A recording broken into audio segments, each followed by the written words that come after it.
Before we start today's episode, I want to dedicate this review to Robert Molt. Thank you for all of the support over all of these years. We really appreciate it. It goes to a great cause, believe me. We've gone on wonderful trips because of stuff like because of donations from people like you. So thank you very much, and we hope you enjoy this review of Final Fantasy Type-0 HD.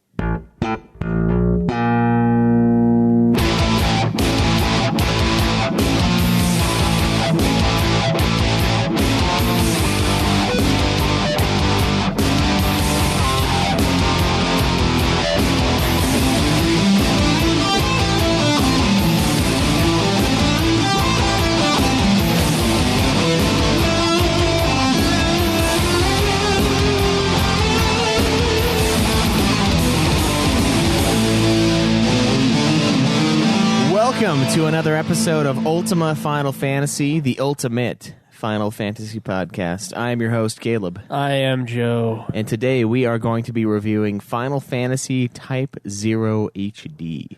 We thought we were going to be on this for forever, and we were both on it and done with it very quickly. Yeah, you finished it in what, like a week? Finished it in 3 days. 3 days after Vagrant Story, I think. Wow. Yeah. Well, I finished it last night. So 2 weeks after Vagrant Story. Yeah. I played it for a little over a week because I was trying to finish... Well, I did finish the new God of War first, but I was trying to get all of the trophies in the I can new understand why. But... Yeah. Type-0 is still a fun game, but yeah. It is. They're both similar games, believe it or not, in their combat. When I played Type-0 first, I beat it, and then I started God of War, and it was like, I don't know, it was like wearing a corset and then like being released, basically. Yeah. It's just like, I can breathe. It's beautiful. Type-0's, we'll get into it. Yeah, it's very confined. It's very confined. But anyway, yeah, so I finished it last night. I got the platinum at the end. I got everything out of the way. You got the platinum in 2 weeks? Yeah. Wow. How many hours? 28 or something like that. 28 hours to platinum this game? Are you serious? It was like nothing. Yeah. Really? Yeah. Wow, I expected a lot more than that. That's crazy. It was pretty fast. I mean, there's not a whole lot of extra shit in the Schweiss, game. how long to beat had this game at 35 hours? To beat. It wasn't to platinum. I played on Cadet. So is that the easy mode or whatever? Yeah. Okay. It was still not that easy at times. But... I can't remember if I did that, if I played on normal. I probably did play on easy. Knowing me. Probably, yeah. Going into a menu. I played on whatever level it said recommended for new Type-0 players. That was the easy one. Okay. Yeah. Well, and that's why I did it too. I was on. like, the game's telling me I should, so maybe I should. Because normally the game is just like whatever about what you choose. But this one was like, oh, if you're new, you should choose this. Like, and you were like, yes, sir. Yeah. I will. And I listened. So, anyway, shit, yeah. So we're going to do that. We're going to have Final Fantasy Crystal Chronicles starting up. I think we're going to stream that tomorrow for the first time. We're going to do the first 6 hours or so, or however long we decide to play. You mean today? We released these yeah, things. That's true. That's true. Today we'll be streaming Final Fantasy Crystal Chronicles, which should take us 2 to 3 weeks, depending on how long the game actually is. Yeah, and how long we can sit down for each week. Yeah, that's true. Try to knock it out. So look forward to that. If this is your first episode with us, we are a weekly Final Fantasy podcast with reviews scattered here and there. To find out more about us, you can go to twitch.tv/Ultima Final Fantasy, where we live stream all of the games and all of the episodes. And we like to quietly burp into the microphone. That's right. Very quietly. Yeah. Very quietly. And if you want to follow us on Facebook, it's facebook.com/Ultima Final Fantasy, youtube.com/Ultima Final Fantasy. You can support us on Patreon if you like the shit we put out. It's patreon.com/Ultima Final Fantasy. You can go through our Amazon link on our website, which is ultimafinalfantasy.com. You can find out all of this information and so much more there. Join the forums, join the conversation. And if you want to, we've been trying to revitalize the phone line that we've been paying for years now. If you want to leave us a question, an intro, whatever you want, it's 385-204-3921. And the easiest way to get a hold of us is through our Twitter pages. And I am at UFF Podcast. I am at Joseph de Gaulier. And, yeah, that's that. So. Sweet. I do want to say real quick, still raising funds for the 13th Cross. Thank you, everyone who has donated so far. The final day for that will be June 17th, I think, 16th or 17th. So thank you very much, guys. I think we've raised over half right now. We're just over halfway. Yeah, $25 over halfway. Nice, yeah. 35, 25 out of 7,000. That's what we're trying to get. But anyways, thanks a lot. Do we want to talk about, what do you got, development first? Yeah.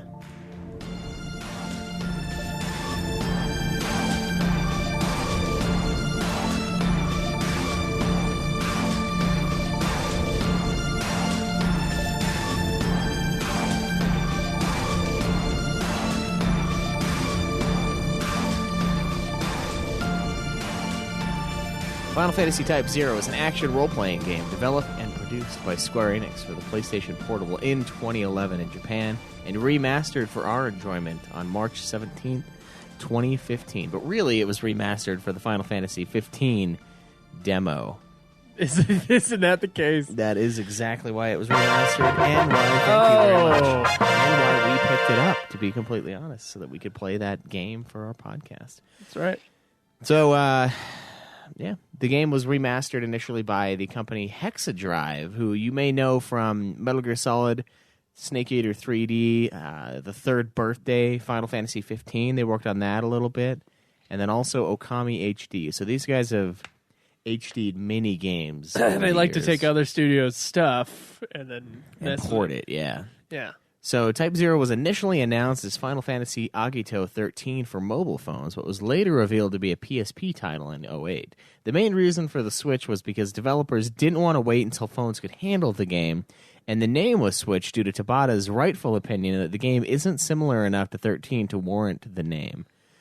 Third Birthday actually ended up getting in the way and nearly led to the cancellation of Type-0 when Tabata was tasked with working on both games at the same time. Something he said that he will never do again. Thank you. And it's honestly, it's almost like a Nomura moment there for Tabata because he had to work on both of these games and almost led to the What were the two cancellation. games again? I'm sorry. Third Birthday and Final Fantasy Type-0. Oh, okay. So the game was initially released on 2 UMD discs to house the high-definition cutscenes. Yeah, isn't that crazy? I'd never heard of that happening. I hadn't either, but Wow. we also don't live in Japan and I guess aren't good enough to get 2-disc UMD games. I guess not. And I guess the reason why was because they didn't want to get rid of the high-definition cutscenes. They didn't want to lower the resolution at all, and apparently the double disc thing had players switching back and forth more often than the halfway point. So like at the end they would do I think it said there were like multiple switches or like during the prologue and at the end. Like the prologue was on disc 2. So you'd start it up on disc 1 and then it'd be like insert disc 2 and then you watch the little video and then you go back to disc 1. Oh my gosh. And then you do disc 2 at the end. There was a cinematics disc that came with Diablo 2 back in the day. Yeah. And that's and you there was a full install of Diablo 2 that you could do if you had the space for it, but freaking no computer had the space at the time. Yeah. Including my nice little Windows 98 compact computer. And every time there was a cutscene in Diablo 2, I'd have to switch the disc. I'd have to put a different disc in. Yeah, it's like it's bringing you back, yeah. Yeah, dude. Brings me back, only this is 2011 and thus sad. Yeah. Not 2001. Yeah. That's true. Chase versus Game in the chat says, how come they don't do multiple discs anymore? It's because Blu-rays are fucking huge. They got enough space, man. Yeah, Blu-rays are massive in comparison to it. They got enough space for UMD. the graphics that they're doing. So that was it's just the amount of information all being stuffed. If you had in an there. Xbox 360, they did do multiple They did discs. do multiple discs for FF13. Yeah, it was a 3-disc game, I believe. Because HD DVDs, I guess, just hold less space. A lot less, apparently. So, yeah, anyway, kind of an odd choice for that, but whatever. The game was directed by Hajime Tabata, with the score by Takeharu Ishimoto, the man behind Crisis Core and Dissidia's soundtracks. The character designs were by, of course, Nomura. So, the setting and the plot of Final Fantasy Type-0. Orients, which is our new world for Type-0, is divided into 4 nations blessed with 4 crystals that give them power. Sound familiar yet? It should. Rubrum, our hero's home, holds the vermilion bird crystal. Militas, the opposing force, holds the white tiger crystal and is ruled by Sid Alistine. So another game where Sid is the baddie. Concordia has the azure dragon crystal, and the Lorican Alliance holds the black tortoise crystal, which I laughed at. I was like, the black tortoise? I'd be like, I'm from this fucking land? Really? The turtle? And are ruled by Gilgamesh Ashur. So they have the coolest leader, at the very least. They got Gilgamesh as their main. These four nations have been at war forever. Apparently, it's just like eternal war in this land, which is awesome, right? Until a recently devised Pax Codex that forbids war, so not awesome. Sid Alistine broke the treaty and began invading other lands. The vermilion bird crystal willed Academia to come into existence, which is a training ground for Agito cadets who seek to become the land's saviors. So think of Academia as FF8's school. That's it, exactly. It is exactly what this fucking thing is. It's Balam Garden. It's Balam, yeah. It doesn't fly, though. No, so it doesn't fly. It's not quite as cool and stupid as Balam Garden. Cool and yet stupid. But yes. its theme is also not infuriating, so... Ding, tick, tick, tick, tick. Yeah. Although I will say, they do some weird shit with the doors in this place. Like, you ever watch the doors when you walk in? It's like I'll go into classroom 0 and it's like this big fucking door. Like it's a massive door in like the main hall. And then I turn around and the door is like 12 feet tall. Oh no, I didn't notice that. It happens all the time. When you open a door, like the door opens and it looks like it's another hallway, but it's totally the classroom. Like, it's like, God, this is cheap. Like, you can't even put the right size door on the other side. I was like, you really expect me to believe that this door that's 30 feet tall is like somehow like you make it look like it's 10 feet tall on the other side. It's like there's this little tunnel that just gets thinner and thinner and thinner as you walk down. Weird. Then you walk in. Yeah, so they do some weird shit with the design here. One thing that Balam doesn't do, because there aren't really doors so much as like just hallways. Yeah. But yeah, it's the same exact setup. Children, teenagers being like trained on how to kill. They have memory problems. Yes, you forget the dead, which is weird, and it's such a fucking Deus Ex Machina and the thing. They're like, well, I can remember this person, so they must not be dead. Like, it just sounds ridiculous. Like, it sounds like a way to have information that you shouldn't be able to have right now because you can remember them. Anyway, fuck all that. We'll get into that later. So, Class 0, where our heroes hail from, is... Oh, wait, shit. Sorry, I read ahead. No, I didn't. So, Class 0, they have like 12 different, or 13 different classes or so in here, and each one, as you get closer and closer to 0, is like more and more elite, basically. It's like a more and more awesome class, and you are part of Class 0, hence the Type-0. I almost wonder if... So it's like when Squall does the seed exam in Final Fantasy VIII and becomes, he does the seed exam and then they have to go out into the field and prove themselves, right? Yeah. Pretty much. So there is some sort of like hierarchy in the classes. Yeah. Okay. And then Class 0 kind of gets all the cool shit. So they're successful in saving the Dominion of Rubrum from Militesi forces, but all areas outside of the capital are under Imperial control. So the class eventually gets 2 non-card-related members with Rem and Machina, and they are officially enrolled in Academia. So then you're able to start like taking classes from Mog, which I assume you didn't do. I didn't do that. No, I think I was offered classes from Mog or something. You get more powerful if you do them. Oh, really? Yeah. Oh, no, I never did that. Yeah, it's pretty nice.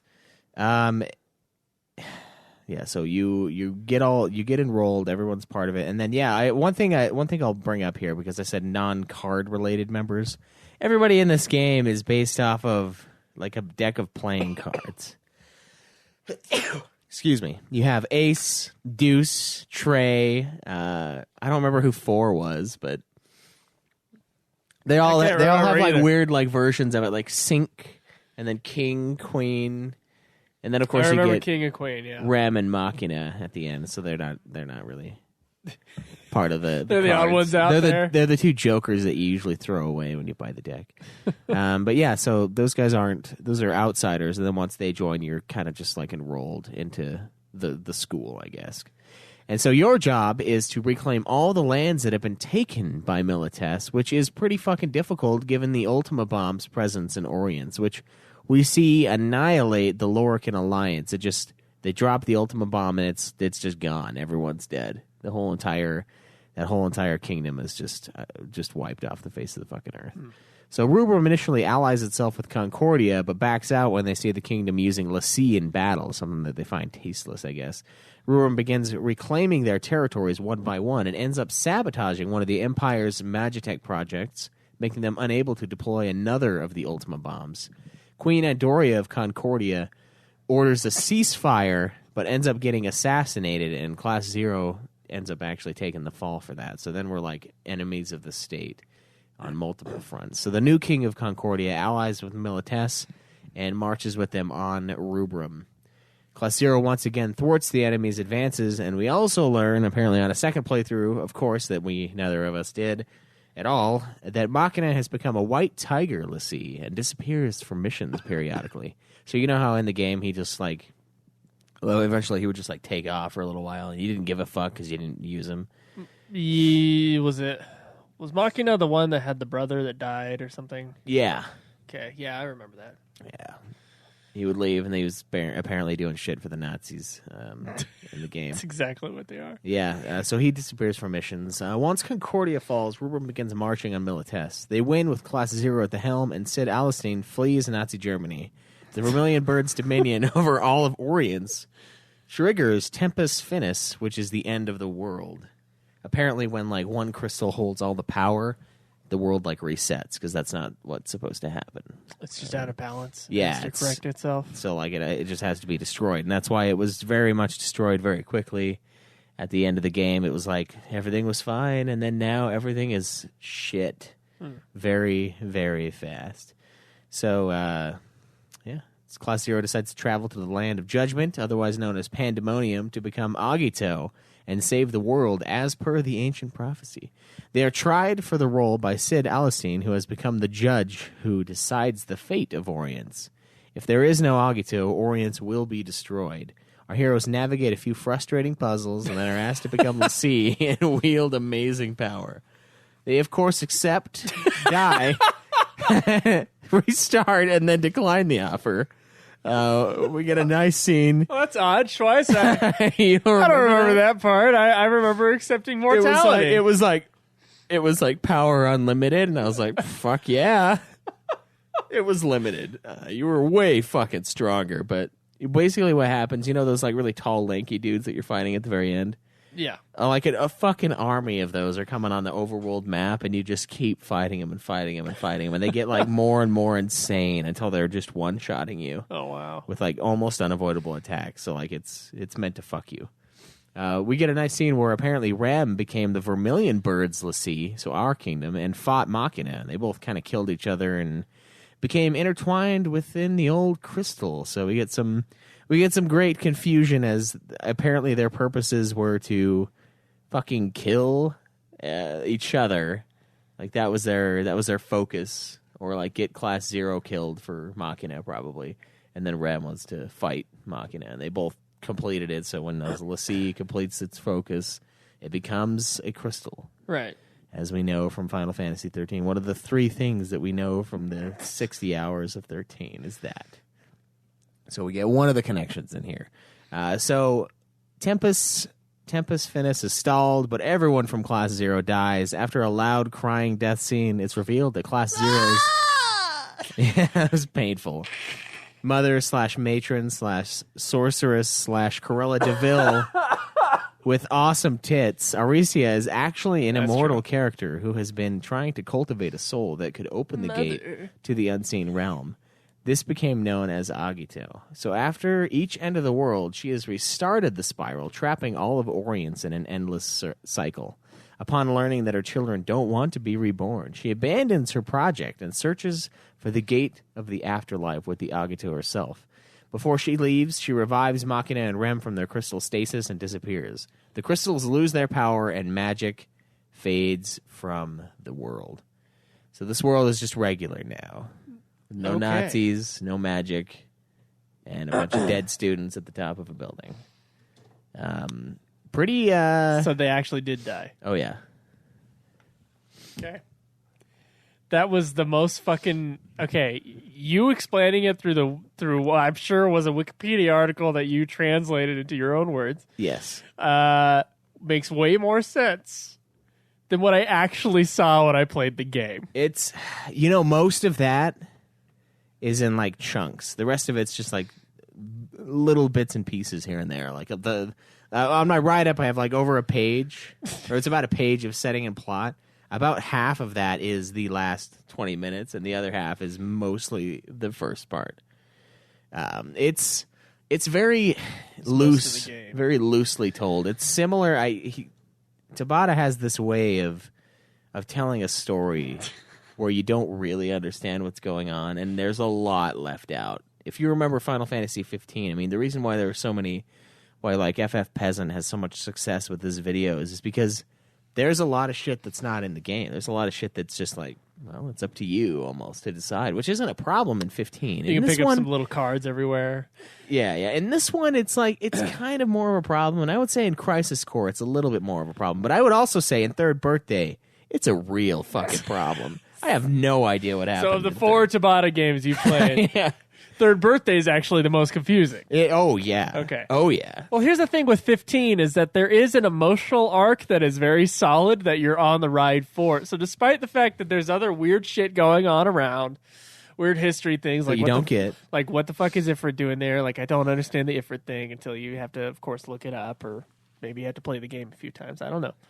That's fine, because there is this, like, string of, I have to go do this thing, and sort of the friendship around that, and that's all kind of character based, and it's all going along in a solid path, despite the fact that things around the solid path may be mysterious or odd or confusing. Yeah. With this game, however, it doesn't have that. It doesn't have that single emotional. Yeah, and you know why? And it's because there are too many damn characters. Because there's 13 characters. None of them are. None of them we can sink our teeth into, except for maybe the guy whose brother died. But even then, the plot is too confusing to really understand what's actually going on. So the very beginning of the game starts out. We see this guy in this brutal battle, and like he's just getting blasted, and him and his chocobo end up dying. And Type-0, this is like your first mission. We come into that town. Oh, that's a really good opening scene, by the way. Yeah, it's great.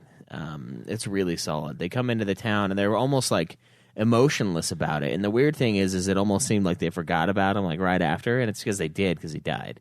And they forget about the dead, which is kind of a stupid little thing this game has to conveniently allow and disallow remembering of characters. Mm-hmm. But the weird thing is like Class 0 starts to kind of remember some of the people, like near the end. Like Ace kind of remembers a couple people, and it's like it's starting to get kind of fucked up. So things are not working well. So they're, so that's happening, and like it's kind of there are just too many characters. Like there's not enough pull from it. That's also one of the things I like about the gameplay of Type-0 is that there are a lot of characters. There's a ton of variety for what you want to play, what your play style is, and that's really great. But it's just really bad for the storytelling aspect of the game, in my opinion, because you can't really hold on to any one character. It would be feel different, connected. But they can do it that way because, like, okay, so someone's going to bring up FF6. Someone is at home thinking, FF6 did it? They have, what do they have, 12 characters in FF6? Or something like that. I think they may only have 10. But don't correct me on that. Anyway, you're only sinking into, though, 2 or 3 of them. Yeah. Right? Mostly Terra and Celis, and then Locke or Sabin or whatever, and those are side characters that you have little adventures with, but you're mostly locked into Terra or Celis. Yeah, the game is mostly revolving around Terra. Yeah. And then Celis, yeah. And then it kind of like gets less and less important as we go along, and then you get to the fucking mime who you only get in the end dungeon, who literally just dies in the end credits, falls into a fucking hole. So yeah, it works with that game though, because they don't try to divvy out the time as evenly. They don't. It's not an even, ooh, yeah, everybody's a main character. You get some fun backstory with everybody, but that's about it. Just a little trickle, and that's kind of what makes it fun, and that's what makes 15 fun, is that they give you just a little bit of information, and then the rest is kind of just whatever. It doesn't matter. But this game, it doesn't do that. It just gives you a little bit for every single person. And it's not enough. And I'll tell you what, it's not just the people too. That dumping of information in the first prologue video of and the narrator, of all the fucking parties involved the and city all of their I was like, this is ridiculous. and all their bird creatures that watch over the city and the fucking crystals, I guess, and then these other characters like Cruella de Vil and Sid are just like there. It doesn't ever. I'm sorry, guys. It just never pulls me emotionally into the world. And if you're not like emotionally pulled into the world, I don't think you're along for the ride. And I certainly wasn't along for the ride. Every time a cutscene happened, I just kind of watched it and I was like, I don't know what the fuck's going on. Okay, moving on. Yeah. Now time for the next mission. Yeah. And then I had to see a bunch of kids crying for what reason I didn't know. Oh, it's because they were dying painfully. I was like, are they gonna die or are they not gonna die? Well, here's what happened. So at the very end of the game, you went into Pandemonium, which is an area that you're no longer protected by your matron, by Tits McGee. Tits McGee. By Cruella de Tits. Okay. All right, there we go. And so better. you're no longer protected by Cruella de Tits, and she doesn't revive you, so she can't keep you alive. Because the reason why you were able to keep getting revived after like mission after mission when characters would die off before the final area was because of her presence. She wasn't there with you anymore. How the fuck did you get that information? I just watched the cutscene, and I told you that. Which one? The one near the end. She's like, we don't have mother's protection anymore. It's like, you're going to a land beyond my protection and shit like that. And so when they finally went to the final battle, which of course we use fucking Machina and Rem's spirits. We take their Phantoma, which is another weird thing that this game does, and we use that to defeat Sid, and we basically just... The weird thing is like he has these weird like zits on his body at the very end, and we like kind of pull his power Weak out. spots. Yeah, we pull his power out through that, and we end up destroying him. And in the process of that, we destroy ourselves as well, though. And like the damage we took from Sid before, when he just like fucking destroyed you, and then you're all like walking around all slow and shit, that eventually just killed you, because we no longer had the restorative powers of Cruella de Tits. And we just died up in the tower, basically. Wow. I got nothing of this game. Just nothing. It was like, okay, I guess they're dying now. Okay, I guess we're going to fight these people. Okay, I guess I don't know, Schweiss. This game did not even try to make an effort to kind of pull anything in. It was like, these are the kingdoms. Yada, yada, yada, yada. And then just like... just an info dump. Yeah. There's no way you can remember an info dump that quickly into the experience. There's no way. And then, okay, so the stakes were that they were protected by her. That's what you're telling me. So why didn't we know that at the beginning of the game? Or maybe we did, but I didn't fucking... I don't know. I think it was something that wasn't really mentioned. In which case, that would be something that should be like brought up like about 3 times so in the narrative, so that when it's gone, there's actually some stakes involved. There's a payoff. And it makes more sense. Like, what does her protection mean? I don't know what that means, man. Yeah, it's a movie. It's a game with payoffs and no deliveries. Is what it is. It's and Lucas, no setups. And it's a Lucas game where they just... It's all payoffs, no setups. Yeah. There you go. And it is kind of frustrating. And it's sort of... Because it is such an adult game in a lot of ways. Like, the blood is cool, and like the gore, it does add to the realism of the experience. And like the ending, where everyone's up there dying, and they're like, it's like this horrible death scene. It's honestly, it was almost ruined by their speak, like the way they were talking, what they were saying. It was ridiculous. Like, and it was supposed to be this really emotional thing where like all of these people are dying, and like, even though we don't have that much time with these characters individually, I think you could still pull it off, because it's still death. It's still like a terrifying thing. So like you could kind of relate to it. But I feel like the voice acting and the lines that they were given during this final area were too cheesy and too out there to really have an emotional pull at all. Yeah. So I don't think there was one for me personally in the end of this game. I think it was just ridiculous. Like it seemed like they almost had something really great with the ending, with just all of them dying, and then they kind of pissed it away by staying too long and writing dialogue for them. You know, we did both play the English version. I'm wondering if the Japanese version is any better. Yeah, let me give you just a taste of what we fucking had to a small taste of what we had to suffer Please, through. God. Target acquired. Yeah, let's say that. Target acquired. He's matching the music's pitch. It's Target awful. Acquired. And then this here. This one I laughed at pretty heartily. You kidding me? I'm a think tank, yo. I'm a think tank, yo. And that guy says yo all the time. All of you are so strong, you are. Like we got fucking Yoda chick, we got targets. Like Acquired. I laughed really hard too. I think people watched that on the stream. I was like, Jesus. That was part that this all happened. All of these clips happened while I wasn't streaming. Like I was like, yeah, I'm going to do like half a level without streaming. And it was like gold. It was fucking voice acting gold in that time of me not streaming. And I was dying at the targets acquired guy. I was like, what the fuck? Acquired. It's like, man, this is why I didn't take the SAG-AFTRA like strike seriously. I was like, I'm surprised you get paid at all for this shit. Burn. And I'm not going to say outside of the side guys like what characters I found the worst. I mean, obviously the think tank yo guy was pretty fucking. He was awful. given the. I'm pretty sure he was given the line yo because he feels uncomfortable saying yo. Yeah. Yo. I feel so. Maybe the writing is what's truly The writing awful is about it. awful, but it's really bad. Like that is just a taste of what this game has to offer. I think the whining kids. If you can get the whining kids cutscene up, that's one that's like that was a painful to watch. The one where they're dying at the end.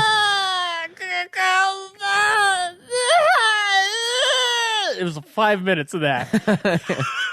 Too much And anime it's crying. hard to take it. It's hard to take it seriously because it sounds You just like can't take it seriously. It sounds like such a joke. So like they could have made it a great ending.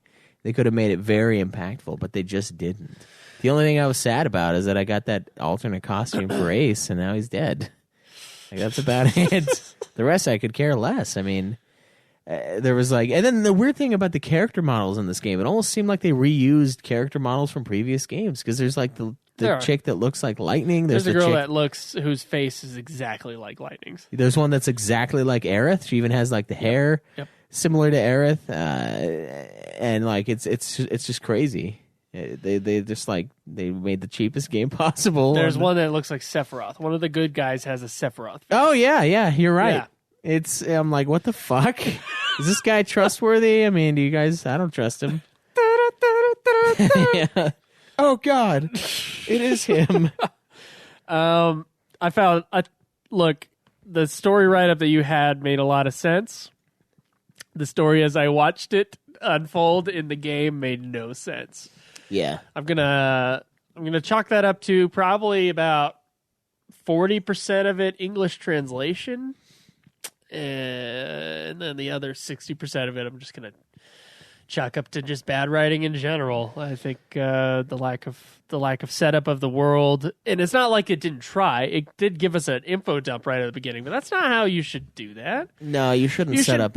You should make us curious as an audience as to what's going on, and then we have to explore it with the character. God of War, yeah. Final Fantasy X, Final Fantasy VIII works the same way too. You get this crazy kind of thing at the beginning where you're seeing all these images, you don't know what's going on. It's really cool music, and you're like, what's going to happen? And then you're down to zero, and it's like, oh, you were kicked out of. You had Squall had a fight with someone at school, and then now you got to do the exam. And as you're doing these things, as you're moving up throughout the world, and I'm saying FF8 because this game is trying to be basically FF8. FF8. Yeah. you're learning more and more about the conflicts involved in the world and the little setups that are brought up, like Ellen seeing you in the hospital and stuff like that. Those are all paid off later, and they're seeds that are planted. And the writing is, although I don't love FF8's story as storytelling is concerned, it is much better done than this is. Yeah. And we get into the world in that way, along with the character. You can't just do an info dump and then have us be mass confusion for the entirety of the game. That's what it And the thing is, you played it in 3 days, so it's not like you left it for too long. Yeah. So the information just trickles away because you only retain like a certain amount of what's FF13 had a very similar problem, though, and I'm wondering if it's just like... Novala Crystallis. No, that's what I said. The Fabula Novala Crystallis. I said that on the stream last night. I was like, Fabula Novala Crystallis is done. Otherwise known as, you will not understand a fucking thing. And you will not also care either, by the way. You will be confused the entire time is what Fabula Novala Crystallis roughly translates into. What's funny is, out of the 4 games, and we'll talk about this at the end because we'll have to rank them. Yeah. Out of the 4 games in the Novala Crystallis series that we've played, the one with the most confusing plot written down is the easiest one to follow when you're actually playing the fucking game. That one's FF13 2. Yeah. You're following it. You're not. There's no way to actually like quite get all like the technical details, but you're following the emotional through line story, and it's a fucking time loop. Yeah, and it's the time one. It's the fuckery time one. But this one seems like it's the easiest one to understand on paper. You explaining it was really easy. 4 factions, whatever. There's one that's like a school, and then the others are Nazis. And then the crystals are coming together, and they gotta do that. And then if they can't remember it, they'll whatever. I got it. It's a lot easier to understand than Foul C, Less C, even though those are in this, but they're not. We get it now. They're not to the same level. And, they'll turn into a crystal. They won't. They were waking up from the crystal. And, like... Yeah, that part's kind of bullshit, but yeah. And then those, like, Bartandalis, like, what does Bartandalis want? Who the fuck knows? He's, like, trying to lead you there, but at the same time, he's trying to go against you. That doesn't make any fucking sense in FF13. This makes sense, but this made less sense playing the game. Like, the actual, like, execution of this story. Like, how can we make this a fuckery? Yeah. Let's not mention anything. Just like do one line to say like to hint at something so that someone can put it on a Wikipedia page so that they have figured it out. I don't fucking get it. And you know what? To the credit where the credit's due, people have said that it makes more sense on a second playthrough, and it probably does. Fills in a lot of gaps. But some of that I've mentioned though, like what people were doing at certain times, what was going on, the kind of the like betrayal going on at the school. Shit like that. So it's not... maybe that, but you platinum the game without a second playthrough? Yeah, you don't have to. Okay. The game literally doesn't want you to play it again. Exadrive was like, you don't need to play this twice. You can, but you don't need to. You might need to play a couple missions twice, but that's it. Wow. Yeah. See? I think it's... I don't know. I don't know if you were as confused as I was. Not as, but there were some things that I did learn reading on the Wikipedia. Okay. When I was doing the write-up, I was like, oh, okay, that's what that was. All right, I got it. But and the thing is there's a lot of stuff that goes on, and this is kind of similar with all of the games. There's a lot of stuff that goes on that seems important that's kind of not really that important. Like the whole like memory thing, like they kind of focus on that a decent amount. And I guess the reason why it's important is because it sort of sets up the fact that the world is in a spiral and like it just keeps repeating, and they keep like coming back and dying again and failing, and like it's just this cycle of failure and life and death, and so like the not remembering thing sort of seems like that, but then like honestly it sort of doesn't though, because it's not like resetting everything necessarily means that you're gonna have like it's reincarnation in the sense that you were reincarnated. Like reincarnation could be a thing in real life now. We wouldn't know. We can't know. So like it's like a weird like hint at maybe something's fucked up here, but like it doesn't necessarily explain that you're being reincarnated, that everything's being reset and back again, because how would you know? How would you possibly be able to prove that, oh, we don't have our memories because we fucking died before and now we're back again? Like it's... And plus it doesn't make sense in the sense of the within the world, because if they're dead, you just don't remember. So it's like you would never need to cover that up because I don't know. I thought that was stupid, and they focused on that for like a bit of time in the game, and it was just this weird. Like I said, it was a tool to move the narrative forward unfairly. It was like, well, I remember stuff about the Chancellor, so can't be dead. I remember doing stuff. So, like, you can talk about the person, you can know the person existed, but you don't have any memories with them. And the fact that they had memories with certain characters at certain points in time told them that they were still alive. And I was like, that seems ridiculous because, like, if they died and all memory of them with you is gone, how would you even know to thinking about whether or not they were alive or dead at that moment? You wouldn't. If they were dead, you would never even have the shit. I don't remember Sid at all. Fuck. I think Sid's dead. If you don't remember have any memories of them, then you shouldn't be able to think about how you don't have any memories of them. I have a sinus headache right now. God. That part was dumb, and it took a long time. But yeah, there's a lot there, and they do the info dump. It's not nearly as much as 13. I mean, surely, but the game is also 28 hours to platinum, whereas 13 is 130. This info dump is not from a character, though. 13 at least tries its info dumps with characters. This info dump, it does it too often. It's like every 2 minutes in 13, right? Yeah. For the first 20 hours. Ding, ding. Ding, ding, ding, ding, ding, ding. Back in 13 days ago or whatever. Day 7. Why was it day 5 before? This one does it with a narration right at the beginning with like the fucking... They got like a car narrator, dude, to come in and like narrate the armies story. of Militesi forces moved forward into the lands of Rubrum. And you know what? I had to look around and I was like, is this a PC game from 1998? What the fuck is this? You know what was making me laugh, though, is I was like, you know why they weren't able to take over, right? It's because they got Batman there. Because one of the city's names is Arkham in Rubrum. I was like, can't kill Batman. Doesn't matter how much magic. Yeah, Batman wins. There you go. But there's a lot of that. There's a lot of like world building, quote unquote, but it's very poorly done.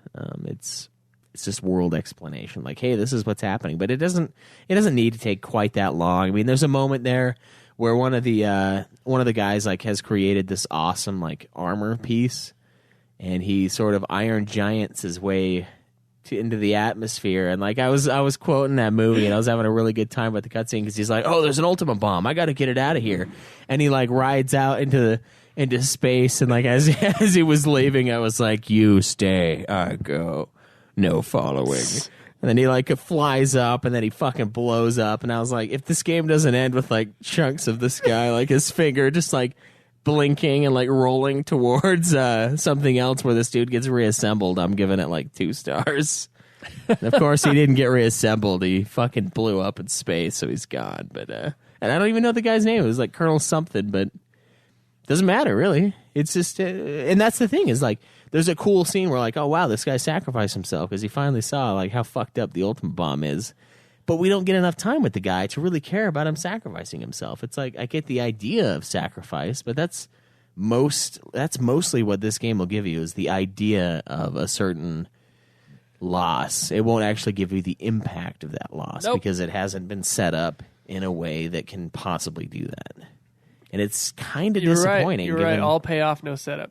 It's kind of disappointing given the life and death themes of the game, the adult nature of it could be some something of it. better. It could be something better. Yeah, it could be really great, but instead it's just it's okay-ish. I don't even think it's okay. As far as the story, it's bad. Yeah, you think the story's bad? I think it's a clusterfuck, and it's poorly performed and poorly written. I would call that all bad. That's fair. Yeah. So I just like the opening cutscene. Not the narration cutscene. Yeah. The part where the guy and the chocobo are like getting killed. It's great, yeah. That's a great cutscene. And it ends there. That's the good part of the game, story-wise, right there. And the menu cutscene is cool, too. Goes like on. when it first starts up. That one is awesome. It still has a weird narrator. At the end, it's really cheesy, but because they do their like little stance thing.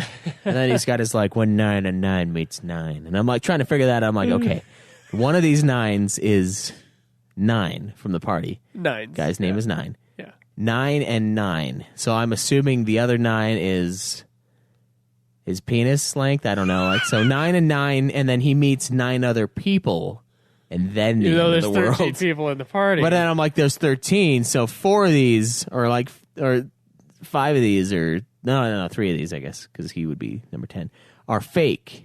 They're not really part of the party. And so he and his long penis meet the other 9, and then we can stop this thing. I'm like, it's just like, I mean, it's cool sounding, but I don't understand it. I'm like, why can't you just say like 27, you know? You're like, when 9 and 9 meets 9, okay, basic math, it's 9 and 9 is 18, and then 9 more is 27.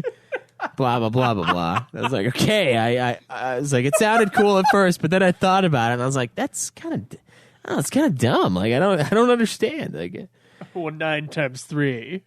yeah. Well, 9 times 3 is actually 28. The world will come to an end. But yeah, it's, I don't know. It's just kind of, yeah, it is a story of payoff, no setup, and it's unfortunate. So it sucks. It kind of does suck. Okay, yeah. which is more confusing, Vagrant Stories Vagrant Story. or Type-0? Vagrant Story is more confusing. Oh yeah.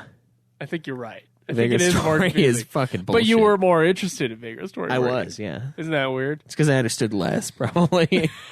I was like, I have no idea what's happening. I think the writing was better in Vagrant Oh, Story. the Like, writing the is- cutscenes, writing quality, like the actual lines they're better. So Yeah, they're way good in Vagrant Story. you're kind of in for it more, and the characters are better drawn. So And possibly almost as good looking, in fact, as far as the graphics are concerned. The game's Hey, now. not great looking. It's Hey, now. certainly made for the PSP. Yeah, so it's, and like I said, somebody on the stream the other day was like, "Man, this is like what FF8 would be now," and I was like, "It totally is." Yeah, this God, is I a hope modern not. FF8. It's Crisis Core meets FF8 because the gameplay wise, it's very similar to Crisis Core. Oh yeah, and it's also a clusterfuck in a story, so that's also Crisis Core. But the setting is really similar to FF8. the crab apples. Really similar to FF8. So. Yeah, it really is. So anyway, speaking of gameplay, let's jump into that. Let's do it.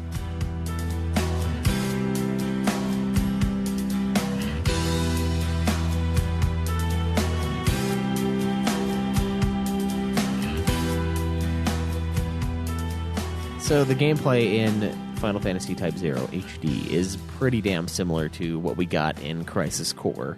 Very. We have a party of 13, which is quite different because in the Crisis Core we obviously only have Zack. But in this game we have a big old party with a lot of different play styles, a lot of different customization. Each one has a different move set, a different like speed. We have melee characters, we have ranged characters. You can attach magic to each of them. You can upgrade that magic. There's a lot of depth when it comes to the gameplay in this thing, especially considering it was a PSP game. But when we're saying it's nearly the same, there are two big things that are the same as Crisis Core. One is that you're mainly smashing the attack button Yeah. with optional buttons along with it. And then a lot of the game has to do with dodging. A lot of dodging. Yeah. A lot of dodging in the game, which is similar to another game I just played called God of War, which had... I'm telling you, I played. So that's one thing. That's one thing that's similar Dodge to games. Crisis Yeah. Core. Yeah, dodge and attack is the game, and then the other thing is that it's divided into missions, and then each of the missions is a giant long hallway to get to the end of the mission. Yeah, which is also Crisis Core. Exactly the same as Crisis Core. Which is also 13. So I it was funny like playing God of War right after. The dodge button was circle in Type-0, and the attack button was X, as it should be. It was the same way in Bloodborne, which I played right after God of War. But God of War decided to be an asshole and do dodge as X, and then the action button as circle. I wonder how that's going to be when I go back. So I had to remap the God. Luckily, God of War did have an option to remap those two things to switch them, because it's like fucking every other game I've ever played. And the game I played the day before was dodge as circle and attack as X, as opposed to the other way around. God of War is an insane person. But Well, God of War is also vastly different than the rest of the God of War's controls, so that was something I had to get over for really? a while, and that took some time. oh, Because you don't attack with like square and triangle in the original ones, not the L's. really? Yeah, so Okay, that's interesting. it was rough, especially when I got the chain or the blades. I was like, this is wrong. This is all wrong. Anyways, Type-0. Spoiler for that. by the way. Gameplay. Yeah, there is a lot of customization. You were talking about that. Yeah. Yeah. There's a lot of that. We've got tons of different characters. Like you can find one that fits your play style and kind of play with them. I mostly used my main party at the end was Ace, Trey, and I used Jack, whose voice acting is easily the worst out of those three. No, Jack is the one that's like, hey. He's got like kind of the higher voice. I don't remember that one. Not the best. Okay. And then the Trey guy is the dude that's like the intellectual that's always like trying to talk to people and like about deep shit. Archer. I like the ranged guys. Mostly, Okay. is what I'm Yeah. saying. Oh, because the other ones halfway through the game are worthless, I believe. Pretty much. It gets really hard to do damage. You got to do it right as they fly over you. Well, the or bosses you're fucked. turn into flying guys. Yeah, it starts to become that. So it's like, why do they even have the other guys? I can't reach them. Well, I can't for the life of me figure out why they have Deuce at all. The flute chick. She does damage. She does damage over time. She's a ranged character. Fuck that. Whatever, man. I thought I was like, God, she would have been good to level up to 99. Oh, yeah, I'm sure she'd be godly at level 99. Because she doesn't even have to get near things, though. Like, her range is sick. That's true, So yeah. she just sits back and just, like... Plays her solos or flute solos. Yeah, and just, like, poisons fucking- everything from miles away, and they're all dead. I guess that's true. She Yeah. probably would be great at 99, but... Yeah. So I used Ace. I used the guy who had the double pistols. I can't remember his name. King is that guy, yeah. King? I used Okay. him a bit, too. And then I used Whip Lady. Oh, really? She I hated Whip was. Lady. I thought she was going to be great because I tried her for like 5 seconds, and I was like, "Ooh, this is really good." Turns out she's only great after you press the button like 16 times. She does some giant combo, and then she actually hits things that are far away from her. The controls on her are terrible. So those are my main three, and the mistake was on Queen or on Whip Lady, whatever her name is. I thought it was Queen, but I don't think it is. No, I don't think so. I think Queen is a black-haired one. But it's hard because we don't get enough time with the No. characters to know. No, you don't get And to also, learn it's who kind of the bullshit characters that are. they're all named after, like, cards. Because, like, I can remember Rem and Machina, and they weren't even part of the game until, like, Chapter 2.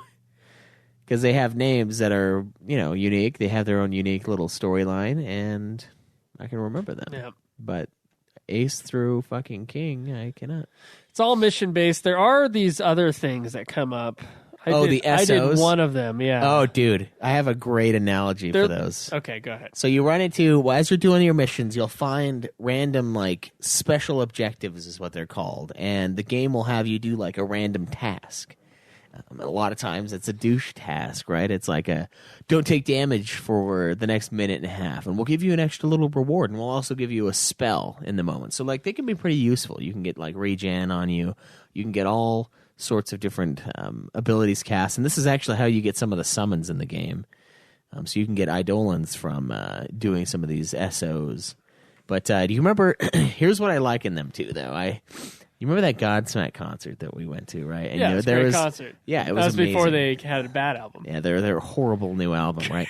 And there was that. You remember the guy who had the jersey, the New England Patriots jersey, and he like kept like doing his like motion too. Just kept little small taunts. Yeah, like and little it'd flip little off. taunts, and then he'd flip you off. That's what these SOs are in the game. The game's like doing the little hand motion, just taunting you in, and then it's flipping you off as it fucking nukes you for failing the mission and kills your main guy. There's no way to explain that guy's body movement he was without being there. he was so high. It and was so fucking weird. yeah, just.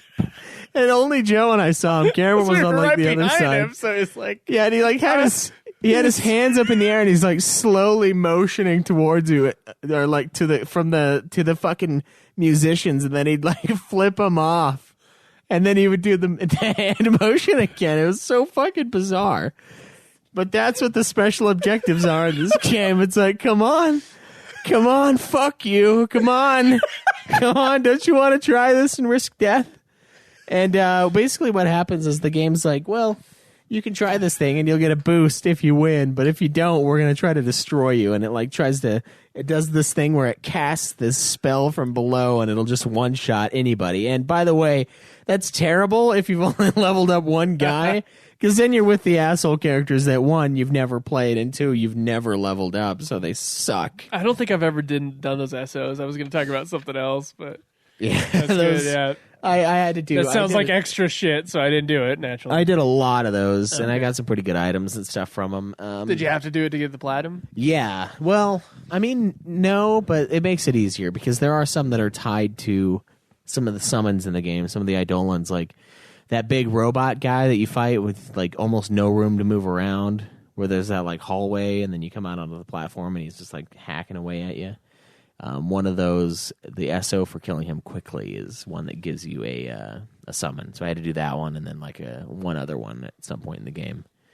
But the rest of them were all completely optional, and I got some good items, good gear. Like I had a bunch of mega elixirs by the end. I had like 16 of them, and it was mostly from doing those. Yeah, but like using items in the game is an asshole. So what's the point of even like? That's true. Yeah, fill it up on those things. Yeah, with the gameplay, that and the pause button, fucking. You have to press go the menu into and the then menu pause. and then pause. And also, the pause button is the back button in every other fucking Final Fantasy I ever play. It's like triangle, right? So like usually I press triangle to get out of menus in every other Final Fantasy I've played before this. Just like get out of the menu, press triangle or circle to get out. And this one, it paused it. So it's like multiple times on my stream, I was just like accidentally pausing the game. Well, and it doesn't pause it either. It just like pulls up your menu and shit's still going on. And then you can press pause. Well, that's what I'm talking about. I was accidentally pressing pause on the menu over and over again. Okay. Every time I'd go into the menu, I'd accidentally press pause at some point. Got it. It was annoying. One of the cool things that the game offers, though, is a feature that it's still a little bit clunky, but you can map an item to quick use. So like if you're running around and you're almost dead and you don't have anybody curing you, it's pretty brutal to like open up the menu and then like use an item because shit's still happening around you. The game is not paused. The menu doesn't pause the game in Type-0. So you have to map items to specific or to a key like button. Yeah. There's only one item mapping, so it's kind of shitty. But you can press like the side button; it's like right on the D-pad, and then you press down, and you can use any item that you've equipped. I had to use that a couple times in the end. And I don't think I used a single item because of the way the item thing was working. And it's kind of crappy because the spell's cure kind of takes forever to use in the game. I did. I think I tried to use like a Phoenix down. I was trying to check if there was one. Yeah. There was a reason why I learned that the item thing was bullshit, but I can't remember using it. I had to use it to get the airship because I was fighting Iron Giants and Red Giants, and they would sometimes one-shot me. So I had to have re-raise on. So I had to use the Phoenix Pinion to, like, when I died, I would quickly throw another one on so that when I died again, I'd come back. Yeah, the other gameplay element I was going to talk about was, like, in between the missions, there would be a mission that would seem like it's required, but it's really not.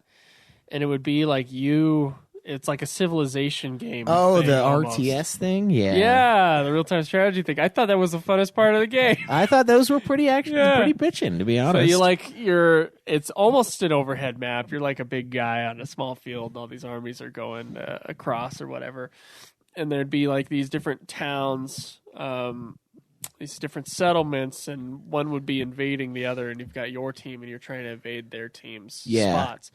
And they're almost like a MOBA thing where they have creeps going in, and then you're the one as the hero making the difference between them, you know? Yeah. And then you got to take over their colony or whatever. It's super easy, but it was still like a lot of fun. It was a little fun. Yeah, and there are like a couple different ways. You got like a few units that you can use. You have like blaze units, which are good at like raising the town, so you can take over new territory. And then you have your spark units that are good against fighting machines and stuff because they'll start using like bullshit machines to come attack your towns. Yeah, they'll start having super creeps. Yeah, and it like takes forever to fucking do anything in the game. So the best bet is to just try to take over all the little areas and then assault the big area. And those, I was actually having a lot of fun with that. Yeah. The one thing that was pissing me off was not being able to cure on the map. But then I just mapped my high potions to my controls, and I just because the enemies will attack you and they'll do damage to you on the side if you like provoke them.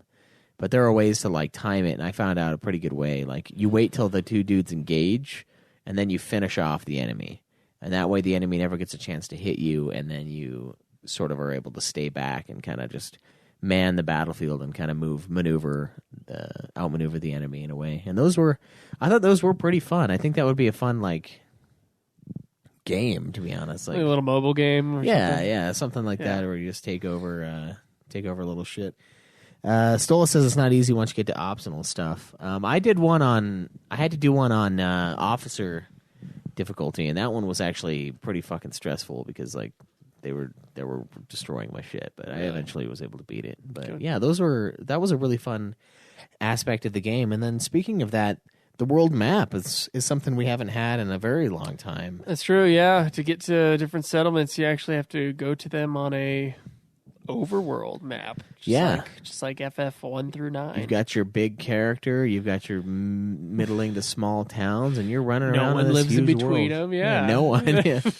Bullshit enemies on the plains that'll fucking destroy you. That's true. It's all there. You can ride a chocobo. You can find the airship and ride that.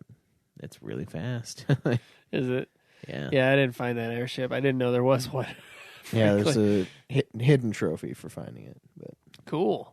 So yeah, there's that thing. A lot of people in the chat when I was playing it seemed to be really like, oh, it's cool that it kind of went back to old Final Fantasy in that way. It's like, yeah, it did. yeah, I enjoyed that. Every other part of this game is not like an old Final Fantasy. No. It's like, just Crisis Core again. Yeah, but, Crisis Core.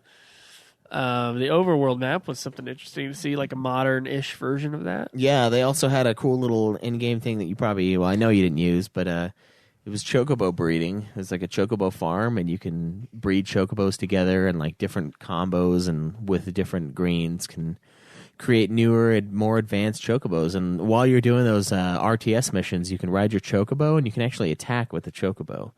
And so once you start getting like war and like fighting chocobos, they pretty much are like one-shotting a lot of those enemies. So there's like a little benefit to that, and it's kind of fun doing that. It takes in-game time, which it's kind of like it's kind of a time management game in a way, but not nearly to the extent that 13 that Lightning Returns is. When you have like different conversations you can have with people to learn more about the world, and those will take time from your day. And you have a certain amount of time before the next story mission. Yeah, happens. And apparently in this fucking world, only 12 hours exists in a day for some reason, because like you'll go from day 3, hour 2 to day 2, hour 12, because fuck you sleep for 12 hours. And so it's there's a little bit of that. There's like I get to decide, what am I going to do with this day? Am I going to go out and do optional missions, or am I going to talk to people in town? Or am I going to ignore all that and go straight to the main Go dude straight to command center and just ask fucking to start the mission early? Yeah. You could do the that as choice well. is yours. And only have 18 hours of gameplay time. The choice is yours at Type-0. There's that. The summons in this game are actually really fucking great.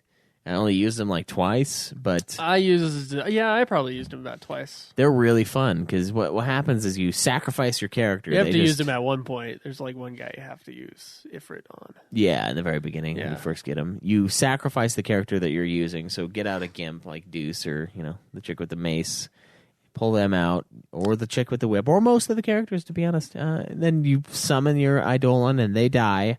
And then you pull the summon out, and then you get to walk around as Ifrit and just start dealing mass damage and just fucking destroying people. Till he dies, yeah. And it's pretty satisfying. It's a lot of fun. I mean, that's something that I loved doing in Final Fantasy X. That's something that I've loved doing in all the games that allow you to control them in some way. And I think this is a pretty fun rendition of it. Unfortunately, it does fall into the same thing as almost every other Final Fantasy, where you just don't use the summons very often because you don't need to. No. And it kills off your character. And you have, for the most part in the game, you have a party that you want to use, and you're going to use them and no one else. Oh, it's a good thing when they split parties up in a couple missions, though, right? Oh, that's wonderful, yeah. When you got your one good guy in my case, and then you realize, oh shit, I need two good guys. And then you pick Whip Lady, and you're like, fuck, I was wrong. I need Whip Lady. I need a third good guy.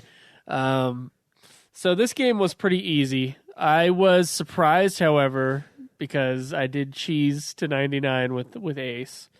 I was surprised, however, at how many times I would die anyway, because the game has, in many of its story missions, it just like, it'll have like some dude just pop up and instantly kill you, or whatever guy you're in control of. And it'll have a boss that you're not, that's so powerful you can kill, but you're not supposed to kill at this point in the game. And you probably won't kill at this point in the game, so it's just going to smash you over and over again. And because I thought that I fucked up, and I only had one guy on level 99 for a very long time, and everybody else was like level 12. I kept on going. I kept on restarting. I think it was Shinru, right? The big, the big dragon asshole. I restarted on that one too once. I restarted it I restarted it over and over again, and then I got a new character and restarted the mission. Oh, that's brutal. That was like a 30-minute mission. I put my other guys, it asks you for your second party first. I put my good guy on one team, and then my shitty characters on this other, and I just thought I was fucked. Yeah. And I restarted that thing.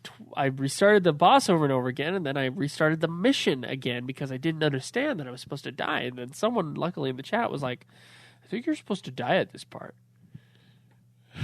I don't know what I would have done. I failed once and I lost my main guy, and I was like, well, fuck that, I'm quitting and I'm gonna load my game up because there's a save right there. And then I did it again and he just destroyed me, and I was like, I don't think I can beat this, so I'm just gonna see what happens. Like, I remember you mentioned there were some fights that you can't win, and I was like, this has to be something like that because this guy is fucking destroying me.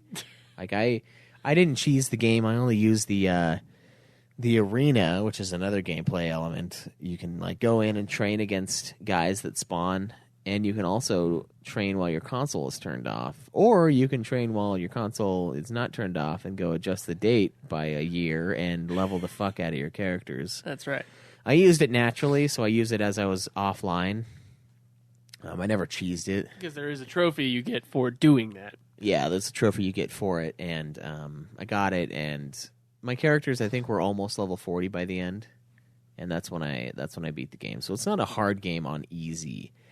And I did a couple missions on normal, and it's not super hard on officer, but I'm glad I went with easy because I didn't want this to be a super stressful like Vagrant Story experience. Yeah, and and the game was like, you should play it on easy, and then Stolas in the chat was like, you should probably play it on easy for most of it because the items are kind of brutal, and if you're not doing the special objectives to get extra items, your gear is going to be shit. Speaking of Stolas, we're going to have an awesome logo for like 2 weeks on our show, so enjoy it, guys. This is a special, beautiful logo. Oh, yeah. For this very small season. Yeah. Season 4.5 or 3.5, whatever it is. I think it's straight up season 4. It's just only like 2 weeks long. Well, the problem is that the other one says season 4. That's Crystal Chronicles. Oh, really? Yeah. Oh, shit. I don't know. So what it's just season so type 0. 3.5. Season type 0. So yeah, I liked the gameplay a lot, Schweiss.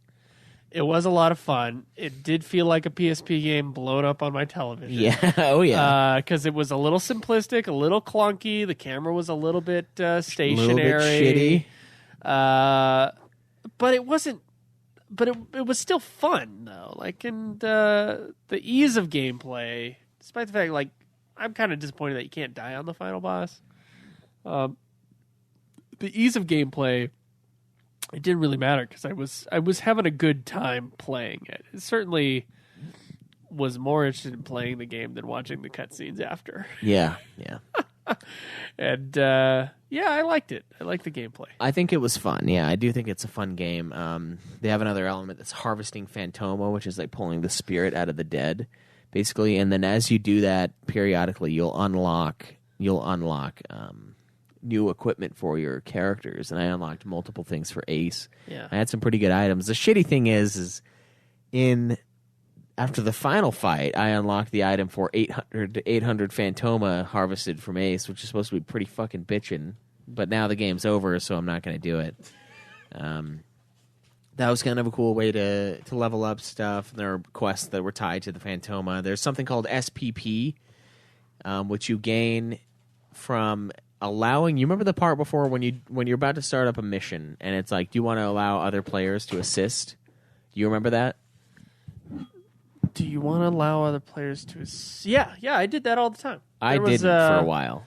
There was like the developers would come in and help. That was what should have been the multiplayer. That's where the multiplayer was in Type-0. Really? You would allow that, and you could play with other people, and you could do missions with other people. Do you want to not game. level up your own characters? That's basically the what answer it's is asking yes. You don't want to level up your other characters. The other guys are way better. They are way better, and then there's something called SPP, which allows you to buy equipment from a separate vendor. And there's one that costs, I think it was like 25 or 35,000 SPP, and it's an item for Ace, and it gives you double XP.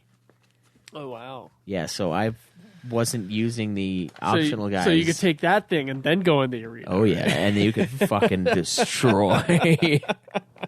Double XP. I wish I would have gotten enough for it because I saw it and it was like already over halfway through the game, and I was like, "Fuck!" I've been saying no to those things because I'm like, I don't need your help.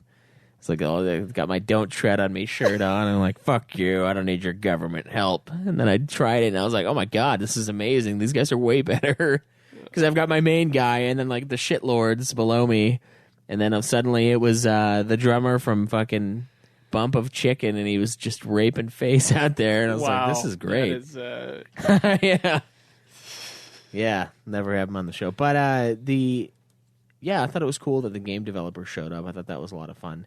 The magic leveling up, I thought that was an interesting take. There was a way you could level up your magic, and it would kind of like take from different attributes. You can increase its power, you can increase its cast time, or decrease its cast time, decrease its mana cost, and like each one you would develop would like kind of take something from the other one. So that's kind of similar to Vagrant Story in its affinity program that they had running there. The overworld map was really fun. I liked the airship. The battles I thought the battle system was a lot of fun, and I think there is a lot of customization to be had with this game. I mean, in the end, I had Jack, who was like a samurai guy, and he had his katana, and I was using him because I could get some fucking major hits off. And the guy was only like level 37 at the end of the game, but he was able to hit for a lot of damage. So sometimes when I'd need to just do like one big hit instead of like a bunch of fucking cards flying around everywhere, I just switch to him and just hack.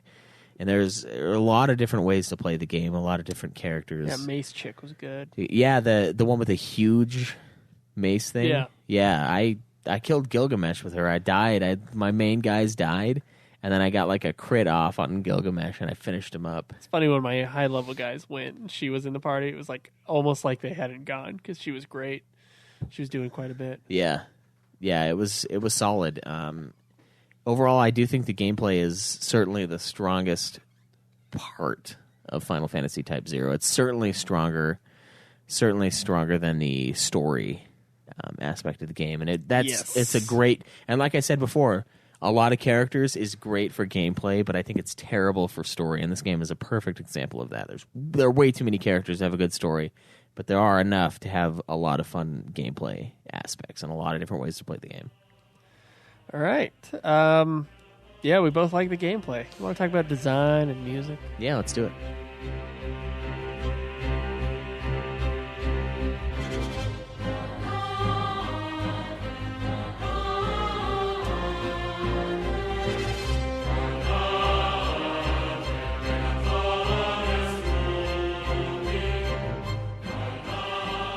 So, as I said earlier, the game is composed by Takahiro Ishimoto, and it features performances by Tsuyoshi and Zax from the Japanese rock band Pay Money to My Pain.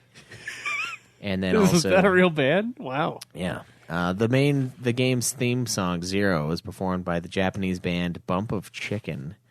And the song is frequently sung by Ace, so that's kind of like a weird thing that the game has, because he just like sings it occasionally throughout the story. The Blu-ray soundtrack for Type-0 has one new song and a retranslation of the opening theme. Utakata, that's really hard to say, is the new song recorded for Final Fantasy Type-0 HD, composed by Ishimoto and written and performed by Chris Ito, who's also one of the performers of Colorful, Falling in Love. So I don't know how long the soundtrack is because the fucking wiki page doesn't tell me. But I kind of, and this soundtrack, as I mentioned earlier, made by the same guy who did the soundtrack for Crisis Core, which is one of the best soundtracks in the series. It's a great rock soundtrack. It's a great rock soundtrack. Yeah, just out there, crazy, lots of fun. This one I thought was actually pretty good for the most part. It was really good. I didn't find any tracks annoying, except for the whining of the actual characters. That's voice acting. Yeah. Thank God. Thank God. I loved hearing the old themes kind of redone, epicified. Yeah. You heard a lot of Nobuo Uematsu's scores in the. There was like a Chocobo world map theme thing that you would hear every time you were on the world map, and it was like the Chocobo theme, but like a really like big epic sounding version of the Chocobo theme that I thought was just awesome. And most of the music is like that. It's kind of similar to Crisis Core in that way that it's a very big soundtrack. It's kind of it's a lot of minor scales, and it's something that, of course, I've kind of attracted. I like metal, so I kind of get pulled towards that sort of big sound. A lot of minor scales, a lot of like chorusy type stuff. I dug it. I dug the soundtrack, and the boss fight. I remember the final boss fight's theme was just sweet. Yeah. And just overall, I just had a great time with that soundtrack. Yeah, the I think soundtrack was just wonderful. I think it's pretty damn good. It's big. It's everything that I wanted it to be. I mean, less metal than Crisis Core. No, it's certainly. not quite as much palm muting on the electric guitars going on. It's like there's none of that. Yeah, but it's the most fun I've had with a soundtrack in the series for a little while. I think it's pretty solid. I like Ishimoto's style. I like the way he performs. And you know what? The song at the end, the Japanese song, was fine. It was because it was in Japanese. I listened to it. Terrible. I remember it was like I was ready for something to be bad, yeah. And then I was like, "Oh, you know what? No, actually, it's pretty good." Yeah, it's all right. I was fine with it. It's just surprising because I'm normally not very fine with it. I remember that reaction now. I was just like, "Oh no, this ain't bad." Yeah, look at that. So I kind of dug that. So Bump of Chicken Zero song, not bad. I'm glad they kept it in Japanese because when they try to do it, otherwise it ends up poorly every single time. Never sing my song. Yeah, on my own. God damn it. You know what the sad thing is though? The guy who the one dude who I hail as like my translating hero, the guy who did 12. Yeah, he totally translated and wrote Melodies of Life. Well, Melodies of Life's translation's not bad. It's not as bad, but there are still some things in there that are not. But Eyes on Me is really where like it was a Japanese person who wrote English, and you could tell because it's terrible. It's true. Yeah, so I feel like the music was great, voice acting terrible, but soundtrack was a lot of fun in this game. Soundtrack was really good. Nothing I hated. What other games has he done, by the way? Is there any? I guess I could look that up later, but I would be interested in seeing him get some AAA titles instead of these little PSP games. You know? Yeah, that would be interesting. I know he worked on. Let me pull him up here.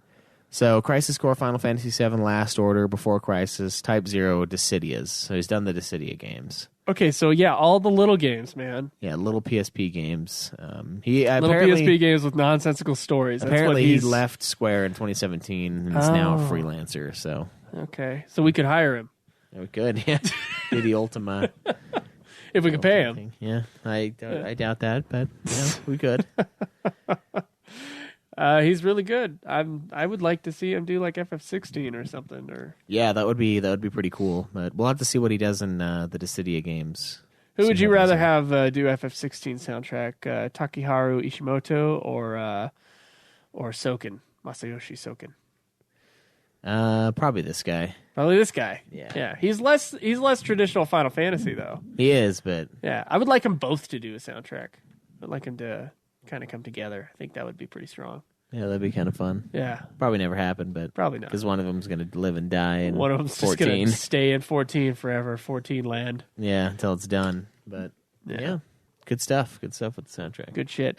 Design. Okay, the look of the game. Kind of looks like shit. It does, but it's a PSP game. It would look good as a PSP game. HDified to be on, a PS4. I never noticed any like graphical glitches necessarily. It's just a lot of the characters don't really look that great. A lot of the side guys. There's a lot of. It's the same game. It's just been cleaned up. I know. There's a lot of fish mouth with the talking.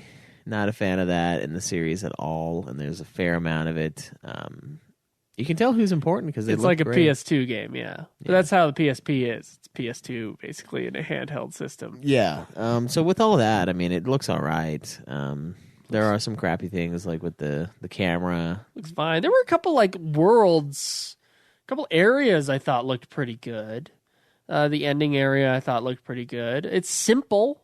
Yeah. But the colorscape and the lighting I thought were probably more complex on this version than they were in PSP, I guess, because it looked pretty good. It's very fitting. Like the area where you fought Shinru in, just that whole entire mission, I thought was a really kind of nice like area. But it's an HD upgrade of an old game or of a game that was on a handheld device in any case. So it kind of looks like it should. Yeah. I don't think it looks bad for what it is. Yeah, it's not terrible. It's not remasters are not remakes, guys. I hear people say it looks like shit, but it's like it's a remaster. It'd be different if the game was made for PS4 and it looked like that. Yeah. That would be a different thing. Yeah, it totally does look like a PSP game. There are a lot of times, like especially when I was in the menu or like saving the game, where I was like, "This is a PSP game." Yeah. And it is. And it looks fine though. It looks acceptable. It's not like terrible. I can tell that it probably looked pretty good on the PSP. And overall, I was fine with it. I didn't think it really lessened the experience at all or anything like that. I feel like it was about as good as, like you said, about as good as you would expect it to be for what it is. Did you like the anime sort of dealio that they had for this? The anime style. I didn't mind it in this game. I thought it was fine. It wasn't too crazy. It wasn't ultra crazy. The capes are a little stupid. The capes, yeah. It's like that everybody wears. Like, and somebody said like capes are everywhere though, man. They're in the Marvel movies. Like, makes no goddamn sense. Why would you wear a cape? I don't know. So why wouldn't you though? I guess I thought it was interesting that they were. I don't know. I did like the beginning cutscene with all the blood and Chocobo dying, and I thought that was a really good looking thing. That was, of course, what they used to sell the game. Yeah. The rest of it I thought was okay. I liked the creature designs. I thought those were pretty cool. The final boss was certainly I thought it was pretty like cool looking. Boss, yeah, it looked like a big final boss. So I say, sort of looks good for what it was, a PSP game. Now HD remastered for PS4.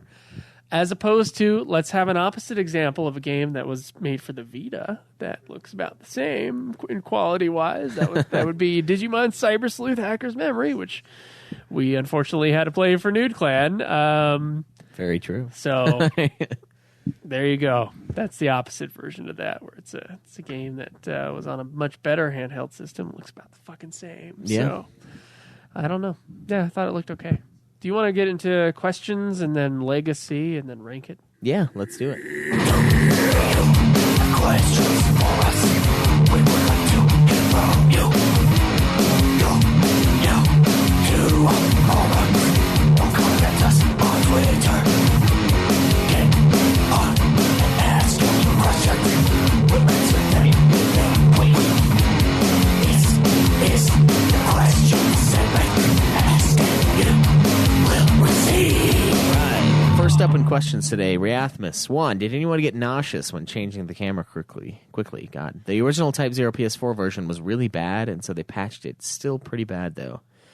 Nauseous? Actually pretty close to it. I was thinking the same thing. I remember hearing about the camera, but I got used to it within about 30 minutes. Right at the beginning, though, I did have some the camera went really fast to the side or something, and I just felt a little bit of a lurch.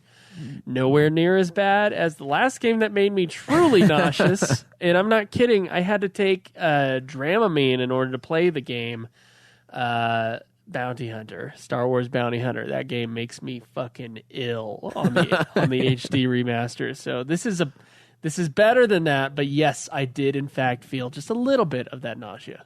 No, but I didn't like it.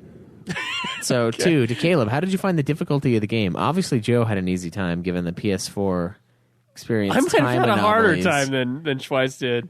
and not playing on the harder difficulty. Reathmus, I'm sorry to let you down, but I played it on easy too. I did a couple missions on officer difficulty, and some of them on like the hardest difficulty that I had, just for fun. And it was a pretty easy game, but like I said, I played it on easy. The game, and Stolus, one of our viewers, one of our listeners, he told me to play it on easy for most of it because I would probably get fucked if I didn't. So I listened and I stayed on easy. I was surprised how many times I did have to restart or get a game over because I didn't have a full strong party. I only had 3 strong people at the end. It was still like, oh, if those guys went down, which sometimes the game just decides to like make it hard for a second, then I had to restart. And I was like, I couldn't imagine playing this normally. I couldn't imagine not cheesing the levels. Yeah, it was easy. So it was easy. I only had, I think, maybe 2 or 3 game overs, and one of them was a Shinru fight, and I just quit out stupidly. So here's 3. To Joe, if you were given... So you actually had an easier time and you didn't cheat. Yeah. Yeah. The game rewarded There you me go, guys. for my not cheating and my paying attention. To Joe, given you were able to steamroll the game, how did that affect your experience of it? I personally find with the New Game Plus, with carried over levels and equipment, I usually lose interest very quickly on the new playthrough because the characters are way overpowered. I didn't do a New Game Plus.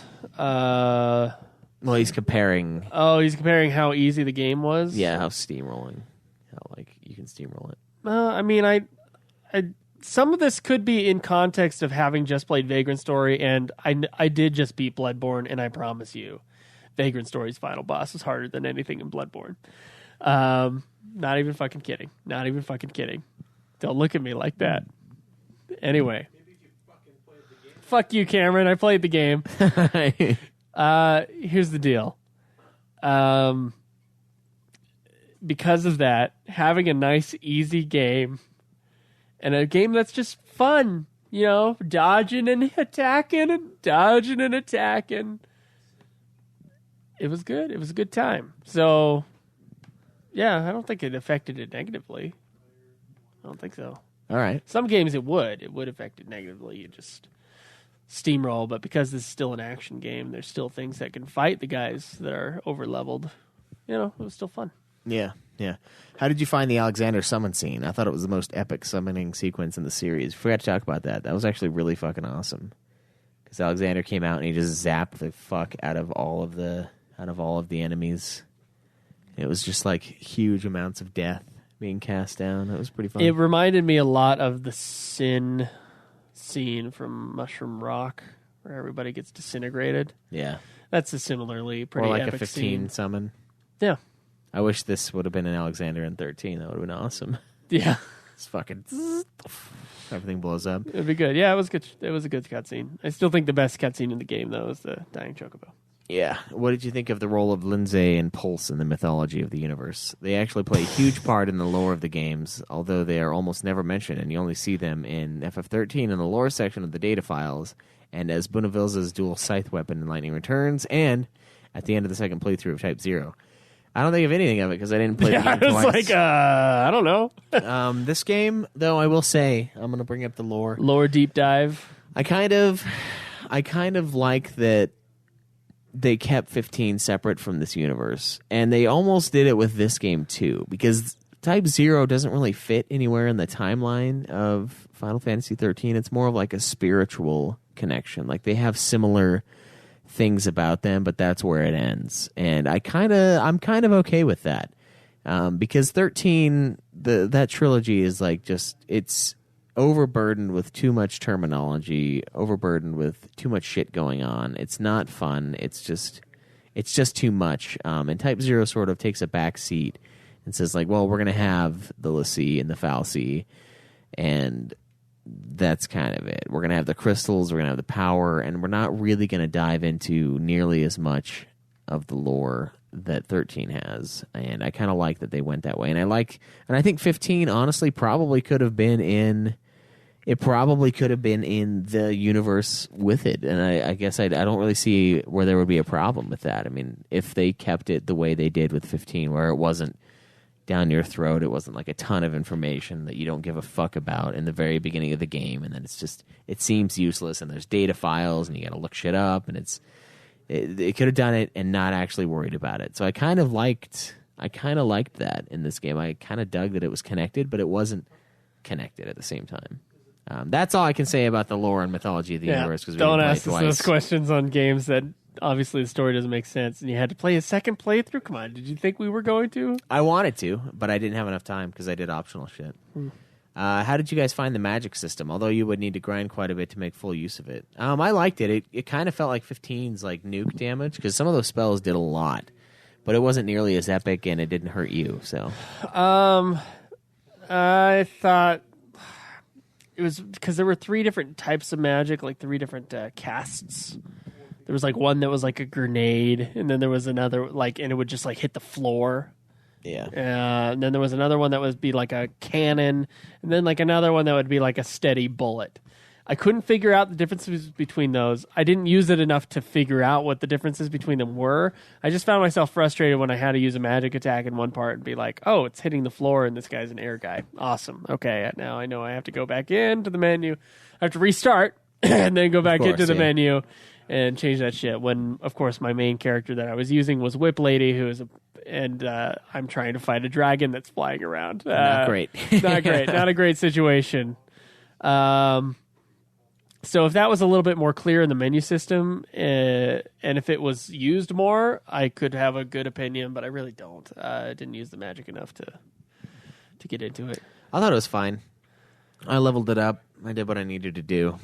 Still to beat the game. So anyway, thank you for your questions there. We have one from The Doors 93. What were your go-to top 6 characters? And which characters did you use very little of, and why? I think we kind of covered this. Yeah, we did. His top 6 usually consisted of some mix of Ace, King, Jack, or Cater, 7, 8. Rarely used Sync, Sice, or 9 unless you had to. Thoughts on the summon system and how it compares to some of your favorites in the main line? We also covered that. Yep. Great summon system. A lot of fun. Didn't use it for shit. All right, so Crystallis, after reading the synopsis, I doubt you, Schweiss, got to the second playthrough. Joe is a lost cause. Do you think, on concept alone, this would have been a better main franchise title than FF13 installment? Absolutely not. Sorry. I think it could have been. If you were on to make concept this... alone? I mean, that's a hard one. Because to me, it's execution. The concept is better. Both of them, the concept is better. But so, the execution maybe is that. somehow worse than... The execution is actually worse. Worse than 13. It's legitimately worse. Somehow. 13 has characters, at least. That's true, yeah. And you remember the names of the characters, and the characters do. have distinct personalities and goals in each character. Yeah, it's part of the story. Sorry. So, in concept alone, which is what... Is it Crystallis who's asking that? Yeah. In concept alone, yes. But there's so many other things here than concept. So I would say my general answer would be no. But in concept alone, sure. Yeah. It's pretty close to old Final Fantasies if it didn't fuck it up in the execution. So if you were to make this the main FF13 installment, other than a story restructure, what would you change gameplay-wise? Gameplay-wise, I don't know if I would change... Maybe, you know what? I would probably reduce the characters by half and just let you have multiple jobs. Free-flowing camera. Yeah, free-flowing camera. I think it'd be cool to have like a couple different jobs that you could choose from. Instead of having so many characters, you cut the characters down like to maybe even like 6, 2 parties of 3. And you let them change jobs so you can be the Whip Lady. I think we got the action version of Final Fantasy with FF15, so I've kind of been satisfied with this curiosity of what like an action Final Fantasy would be. I wouldn't want it to replace 13 at all, so I don't want to answer this question. I would change a lot. Yeah, you'd probably just make it a more in-depth system because it's a main Final Fantasy. You got to make it bigger. It's true. Crazier. All right, thank you for your questions. Let's see, Shinru, sorry. Thoughts on the music and vocal theme? I already did that. Would you like to see more M-rated FF games? Yeah.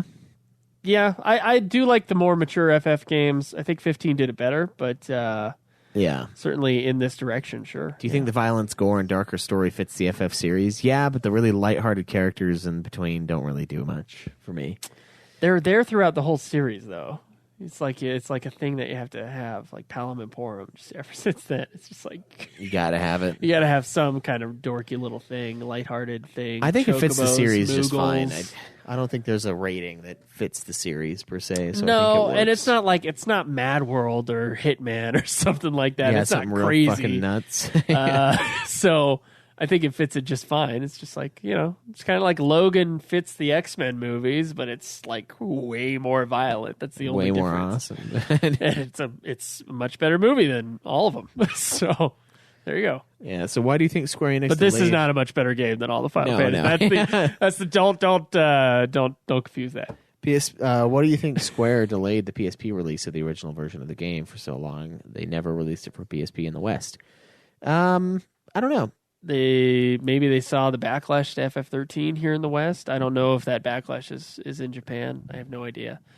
It certainly got better ratings in Famitsu than 13 did through our things, although it got good ratings here. It's still a very well reviewed game. So I'm wondering They wanted to distance themselves. if they just thought 13's because of the decline in sales with 13.2 and with Lightning Returns. Of course, this was pre-Lightning Returns. Yeah. I'm wondering if they saw it as like maybe not. Maybe we don't want to put the money in this. Maybe we won't get our money back. Yeah, But then they had the opportunity of FF15. They wanted to bring Final Fantasy back into the zeitgeist for gamers. So they bring this out a year before 15 comes out. They put out a demo. And so obviously they probably never had a plan to bring this out until they decided that they were going to use it for marketing for 15. Yeah, and they were like, we should just release this game. Yeah, that's what I truly Tabata's believe. doing it. Yeah, that's probably. And they probably made that decision right when those guys were making the fan translation patch for this game. There is info on that. They did try to warn those guys before they shut them down. They were like, "Oh, hey, we don't want you doing this." Okay. And then they were like, "We don't want you doing this," and they're like, "You're not doing this anymore." And so they stopped it, but they released it anyway. But it's I think they kind of had it on the back burner as we'll probably release this one because it was never released out in the West. Yeah. They were probably waiting, for the opportune moment, and I think 15 kind of gave them that with the demo, and they're like, collector's edition, not that expensive. We'll give them a demo for the new game. For those It'll who are sell only really listening well. to the podcast, that's the follow button on Twitch. Yeah, which is the FF11. It's just there to wake you up when you're starting to fall asleep at the wheel. I think right. That's really what it is. That's right. Oh, shit. Did we know that this is a PSP game that comes with 2 UMD discs? We did. We did, yeah. Best girl, Tits. Titsuki. Corella de Tits Corella de Tits. with her cigarette. Oh, best girl. I don't know. I think Lightning's hot. So Yeah, chick that looks like Chick that Lightning. looks like Lightning Cloud. Yeah, fuck yeah, it. yeah. I'd go for that. Yeah. Were you disappointed that the final boss fight was just like FF10's final, where it was impossible to lose? It made me very mad. I don't like easy final bosses that you can't even lose to. I didn't like it either, Shinru. I didn't either. What I will say though is 10 had the eject fight. 10 right had before. the real final boss before, and then This it was like didn't. a story final This boss. just had after. douche trials and then story. Yeah, this one didn't have a boss before that boss. Yeah, so it was kind of disappointing. That was a disappointing thing. Yeah. I was expecting some challenge, but I don't know. Yeah, I agree with you, Shinru. That's the first time we've agreed in a long time, Shinru. Yeah. First time we haven't had to yell at you. So Steven says, as I wrote in my review, my favorite part of Type-0 is the weird alternate universe versions of other Final Fantasy stories and characters. Which did you notice, / which was your favorite? One of my favorites was Sid Alastein's evil speech in the intro, which was almost exactly Emperor Gestal's evil speech in the intro of FF6. I instantly knew what type of experience this would be and what I should watch out for. Oh, wow, there's more stuff there. I didn't even notice that. It's a good one. Yeah. Mostly just character face models and the fact that it's FF8 mixed with Crisis Core. Yeah. I kind of like that. I thought it was... Oh, that was cool, and I thought the class classroom thing was a cool way to like give you an opportunity to level up and like gain experience because you're like taking courses and stuff. And I thought it was fine. I thought the crossover was decent enough, but not technically connected, and that's what I like about it within the 13 verse, I guess. Which had a better action combat system, FF15 or Type-0? 15. 15. 15 did. Type-0, although it was kind of like a precursor to it, it's obviously Tabata's game before this, so... He's better and better each time. I'd say the combat is better in this than in Crisis Core. I agree. By like a good amount. I agree with you. So I think he is getting better, and then soon he'll be at his best. Soon we'll be there. All right, well, we got some reviews from you guys, and then we'll talk about the legacy of the game, and then we'll rank it. How many reviews we got? Just got 3, 4, 5. Oh, we got 5. Okay. All right, let's dive into this. If you could shit. zoom up on that, we can take turns Okay. if you want to. So Schweiss is going to press the Control plus. There we go. Perfect. Riathmith says, I platinumed this game when it just came out, so it's been a while. In short, not a great game. 1, plot concept isn't bad, but terribly executed. Hey, I didn't even read this beforehand. Yeah, it's exactly what you said. There we go. That's the review, guys. We can go home. It's got the anime style of storytelling where you have no idea what's going on. I've watched plenty of good animes where I have had ideas of what's going on. Just ideas, though, not knowledge of what's happening. Oh, no, that's not true. Okay. Gameplay was interesting and quite hard. A lot of replay value with New Game Plus and Challenge. Didn't experience that, but maybe he tried a different difficulty. 3, the way the camera moves can make you quite dizzy. The patch made it better. Glad I didn't have to deal with the original one then. The world building is pretty bad, and there's barely one town which you can explore. The summon system wasn't great, given you had to permanently kill a character to be able to summon. The mission system is really repetitive, but some of the objectives are pretty creative. That's it. That's it. Okay. Abrupt final thing there. It's fair enough. Not great, but some cool stuff. So David Gunther, also platinumed this game when it came out a few years ago. Gameplay is fun, though. I'd feel like it would have been a bit better had the game had slightly more focus. 13 characters that you know what need. has more focus? 13. Final Fantasy 13. Yeah. 13 characters that you need to level up and play as was a bit much. Overworld was sparse, and I didn't like the fact that most of the side questing felt pretty grindy. Nothing was really complete. Yeah, I didn't mention that. Some of the quests, the tasks that the townspeople give you, kind of grindy. It's 15-esque with the like pointless little side quests that they would give you. It more 15-esque or Crisis Core extra missions-esque? In the middle. It's like the in-between. The Crisis Cores are fucking horrible, and there's a billion of them. And it's the same hallway 1,000 times. 15. 300 of them? 300? Yes, and I did like 140. Missions? And I was like, fuck this. And now my PSP is lost. I brought it to work, and it like was on a rack, and then it was gone. Oh, shit. So either it's shipped somewhere or somebody stole it. So all my PSP data for all these years, gone. All of it. It's gone. No, it doesn't exist. Having been working at FedEx for a while with the scum that, not the drivers are usually people that have had to have driving jobs, and thus, they had to keep up on their appearance, on their shit in some way and not get DUIs and shit like that. The people who are working in the facility, Schweiss, now I know you're one of those people at this thing, generally are not the best human beings. I would agree. Yeah. They're assholes and they're lazy. So I would suggest not putting a PSP somewhere. Luckily, it was a PSP and not something else, right? I'm still sad, though, because all my save data was on there. Well, do you know what game was in your PSP? Yeah, it was fucking Valkyrie Profile Lenneth. Oh, that sucks, man. I know. I was going to play it. That sucks. And then I left it, and I was leaving the building. So you're going to have to get a new PSP. Yeah. For Dissidia. Yeah, I am. That sucks, not very long from I didn't know that. That's really sucks, horrible. yeah. Was that this week? No, it was like weeks ago. I don't remember you saying that. I didn't say anything. I was too sad. I was in mourning. I'm sorry. So, that sucks. The tone was amazing? Yeah, he does say the tone was amazing. The fast pace of the combat and the very real stakes made the gameplay very fun, especially with the totally awesome orchestral choral soundtrack. The main theme has been on my workout playlist for several years now. Having that epic music play while you're running through cities in the clouds, trying to beat the clock and get to your dying comrades gave a really epic feel to the game. Where the game really disappointed me was the story. While there were some good moments, the violence of Alexander being summoned still gives me jaw-dropping cringe. Well done. But the things that could have been super interesting were just not played out well. Aside from an obscure text somewhere, The Rooseroos had no setup. Those fucking tall dudes.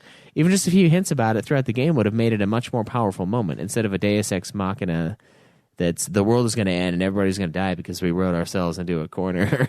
To be clear, I like the fact that the story takes a sharp, confusing left turn out of nowhere, but there needs to be some setup for it. A few offhand conversations about obscure legends, a lecture about the gods, a crazy professor talking about how the timeline is just repeating itself endlessly, but something. Overall, a decent game to play with a few forced melancholy beats. But I don't think I'll pick it up again. The Doors 93 says an underappreciated gem. Okay, we got a different idea here. The game has some major flaws, no doubt, but I simply had a blast playing this game. Like most people, I purchased this game for the FF15 demo. When I finally played Type-0, I found myself pleasantly surprised.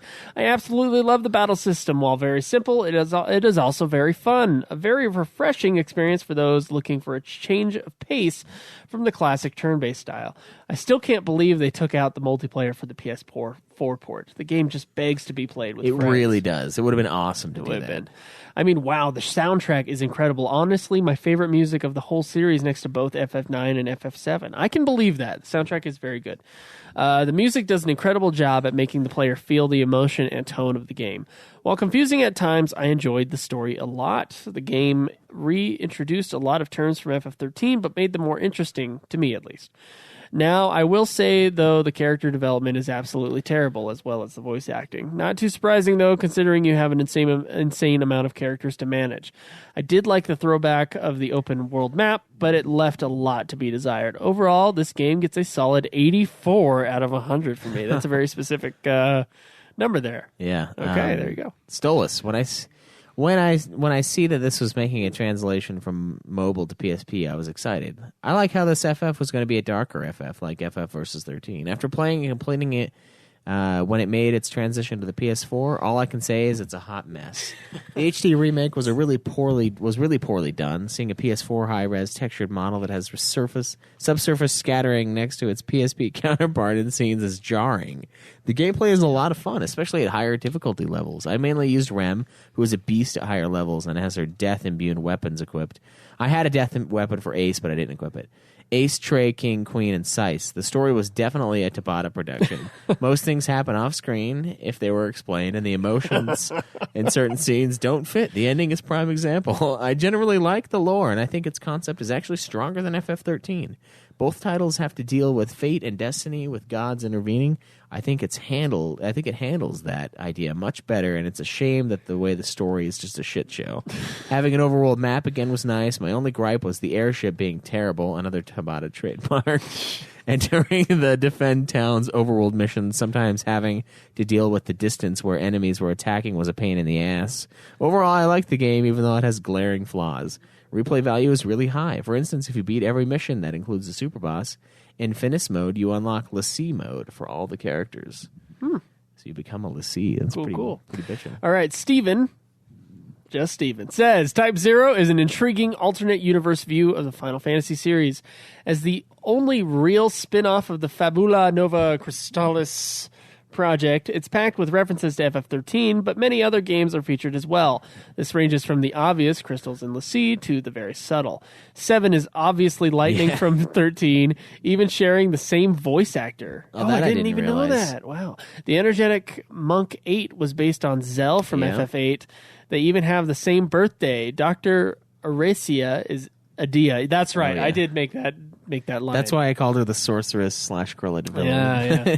A sorceress manipulating the timeline while watching over her special group of super who have soldier memory problems. Yes. Yes. These clues are everywhere and made me feel like I was solving Honestly, the mystery. memory problems in 8 are still more stupid than the ones in these. They are dumber, yeah. This is a more interesting concept than 8's memory loss. The tone of this game is very realistic and grim, which is unusual for a Final Fantasy game. Major political events take place off-screen and outside Class Zero's knowledge.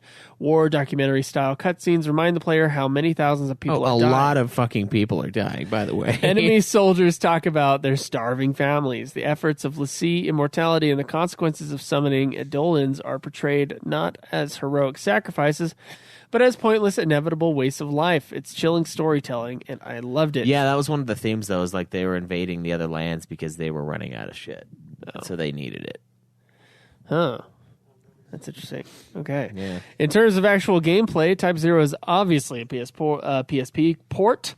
Combat is repetitive, environments are simplistic. It's fun and satisfying to land a break site, but that's about it. Some of the music is very good, like the Chocobo Overworld theme and the map theme 0.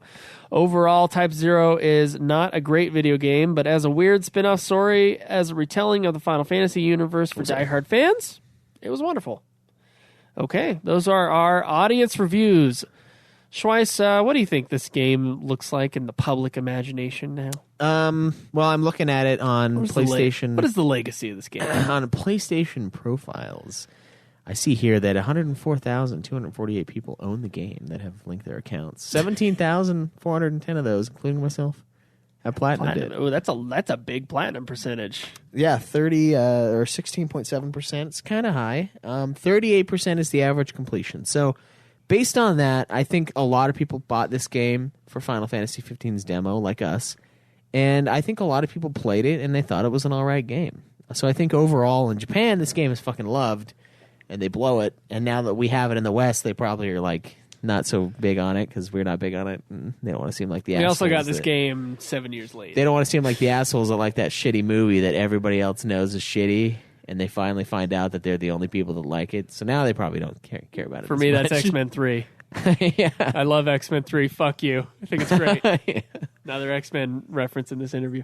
Yeah. But I think overall, I think it's a game that a lot of people played and were pleasantly surprised with because they thought probably was going to be shit because they never got it in the West. We never got it out here. Final Fantasy's bigger out here.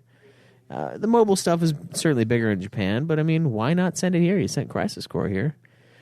I feel like overall it has a fairly average viewing in the eyes of the public. I think it wasn't as big as we thought it was going to be when it was coming out because like people were talking about it that didn't talk about FF, and we had like we all saw that opening cutscene, which is great. Yeah, it was amazing. It was rated M. It was like we watched it on edgy this podcast and did a reaction to it. Yeah, and like it seemed like it was going to be this huge thing, and I don't think it ended up being that. But No, I think the demo overshadowed it. Yeah, far. and I think a lot of people still liked the game. They're like, "Oh, yeah, it came with the demo." I mean, that's we why had I got it, but we I had played 5 it. reviews on our site. 3 of them were pretty negative, and 2 of them were pretty positive.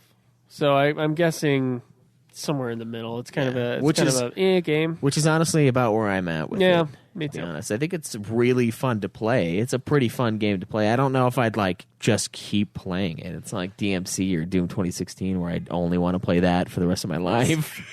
But it's still fun, you know. It's a good time. Yeah. So I think overall, yeah, it's a good time. But I think it would be really better as a PSP game. I think the smaller screen would help the experience, honestly. It's yeah, weird. and it just feels like say it needs that. to be there. Yeah. It just feels that way. Yeah. So I think we're both kind of mediocre on this game. I think the story sucks. Gameplay's fun, but a little bit limited and a little bit flawed. But the music is great. It looks okay. Yeah, I don't know. I'm kind of towards it. Kind of towards it. Fair enough. Schweiss, where did our ranking paper go? Right there.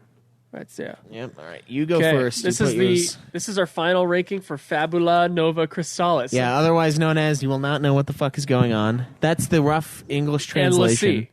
And Yeah, you will not know what the Lassie is going on. fallacy, and crystals, all in this. That's right.